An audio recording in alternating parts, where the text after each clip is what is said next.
Welcome to part 2 of your transfer bonanza. Part 1 was a David De Gea special. This is part 2. Where we get the igloo of news and all the blocks of ice, they represent speculation. And we get a blowtorch to it and we start melting out the speculation ice. And then this guy, he's a homeless guy. He's only got 4 blocks of ice around him. And he's like, what do I do now? I've got nowhere to live. And we're like, I tell you what, mate, that's the truth. Why don't you find some more truth? Then maybe you get a house. I liked it. To begin with, I was feeling sorry for the Eskimo character. No, now I'm on his side. He's built it on a foundation of lies. Yeah, he has. That'll teach him. Right, let's start off. Attack. We're calling this. We're starting with Gareth Bale. We've got him. We've signed him. You heard it here first. I was right with the pie. We're signing Bale.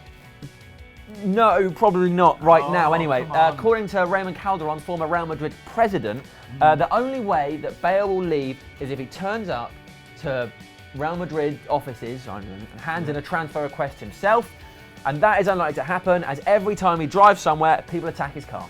What you've got to do, Gareth, is you've got to get a lookalike, and then he drives, and then you hop it on a moped or something, and then you go around, then you hand in a transfer request. There have been lots of talk that United, and Gary Neville loves this, United will try and get Bale in some sort of deal involving David De Gea, a sort of swap and cash. At the moment, what we're hearing is that Real Madrid will give away Contral and cash, which nobody wants. So, at the moment, not a lot going on with Gareth Bale in that we're going to sign him, but the papers are still talking about it. Tell you someone who a lot of stuff is going on with. Go on. Kane. Yes. Harry Kane. Loads of stuff's going on. Yeah. Someone from somewhere has said we're interested. Someone from Tottenham, apparently a source close to them, has said, oh, we won't like that. And everyone's reported it. That is literally it. On the back of the Times, they've said Harry Kane on United summer hit list. I don't know if that means we're going to shoot him or buy him. Is that the hit list that guy from the MU Foundation drew up? Is that what they're getting it from? Yeah, quite possibly. And Thomas Müller still going on. Not a lot's changed, has it, since last week when we told you about this. He obviously loves Louis van Gaal and their beyond normal relationship. We've got something weird going on. They have. And money. And will he leave? Some newspapers are quoted that it cost about 30-40 million. That seems about right. Yeah, but fair, he's a good player. He's young. I'd love to see him at Manchester United. Purely so that whenever he scores, I can stand up and shout, "You've been mullered!" That's what I'm here for. Plus, You've been caned! Even that's good. That is quite good. You're out on bail! Oh, brilliant! good. Let's get them all! Okay. Who's next? Right, next, we've now got a new feature called IJSITK. Ian James Smith in the know. Right, okay. So, the newspapers be reporting that Sterling, everybody's favourite player who wants more money than he's worth, that City are going to bid 40 million for him so that he can be part of their English quota and sit on the bench. But also that Jose Mourinho loves Sterling. Well, how about we merge them to create... He's coming to United. United might be interested in Sterling. He's a good player. He could develop into a good player. I've heard it here first. Sources close to someone who works at Manchester United has said it, mate. That's not going to happen. You ever noticed, though, all the money surrounding Sterling, and his name is literally Sterling. Sterling, like yeah. pound sterling.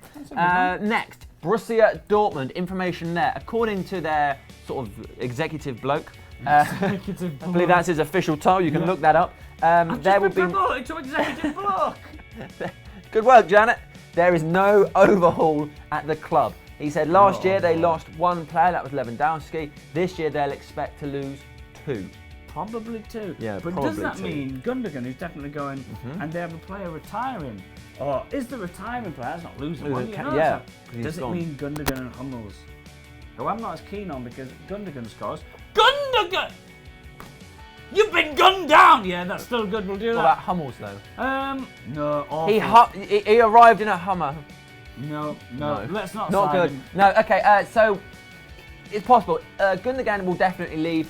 Hummels we don't know about. We'll have to wait and Good. Efficient. We'll have to wait and see. You told me that a little birdie was saying that Barca might be interested in Yeah, Gundogan. Barcelona are interested in Gundogan as a replacement for Xavi, which is brilliant because they can't buy him, and he said he's leaving this summer. So if he's leaving, what's he going to do until January? If he said... Just chill out. If he said, I'm going to leave in January, we'd be like, well, obviously Barcelona are buying him. But if you were a journalist, why are you even reporting it? What's your angle? It just doesn't make any sense. Now, finally, Guillem Balahay has been talking, and he said Nicola Otamendi's dream is to go to the Premier League. He says United are interested and Valencia are pessimistic.